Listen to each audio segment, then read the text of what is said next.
One of the keys to sustaining improvements in the way we eat is the ability to practice moderation in our diets.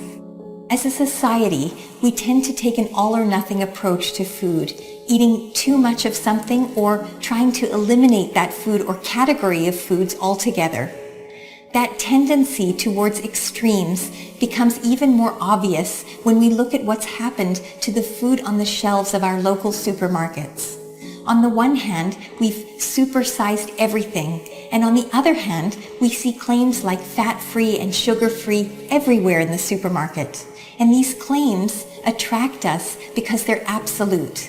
But if we can master the skill of eating with moderation, then no single food needs to be forbidden.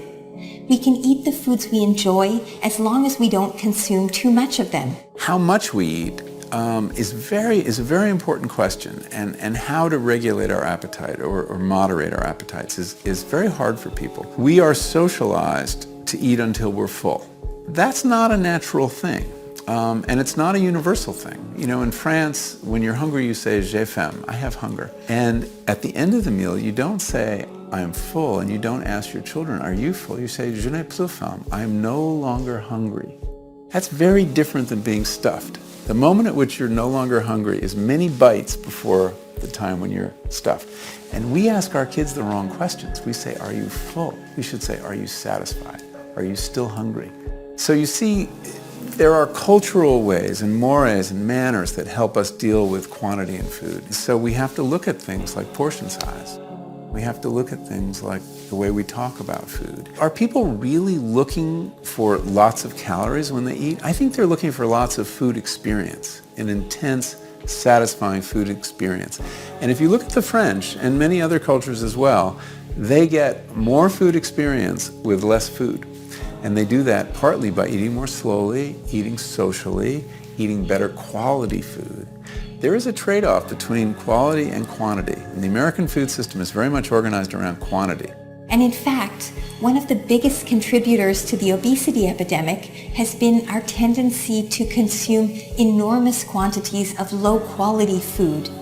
This is not to suggest that the foods we eat need to be expensive, but we need to spend our food budget wisely on the foods that will support both good health and enjoyment. Well, what about having less of the better food and approaching it that way so that every bite is enjoyable? You'll notice, everyone will notice, that whenever you're sitting down to eat, the first bite is the best. And the Chinese have a saying, the banquet is in the first bite. So let's focus on those first few bites, smaller portions of better quality food. And I wrote Food Rules, my book of rules about eating, to examine how different cultures deal with this question of moderation. Many cultures have a rule that basically says stop eating before you're full.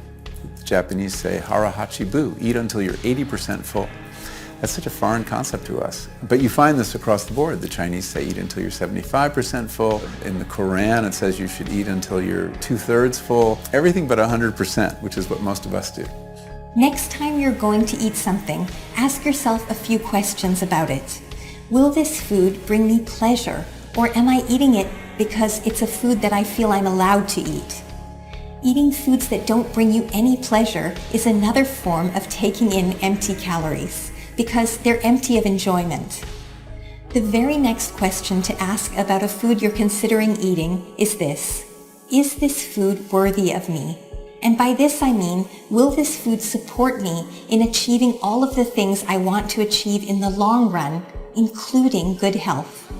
If the answer to this question is yes, then the very next question is, how much of this food do I really need to eat to feel satisfied, knowing that I can have it again tomorrow or later this week because I've mastered the art of moderation?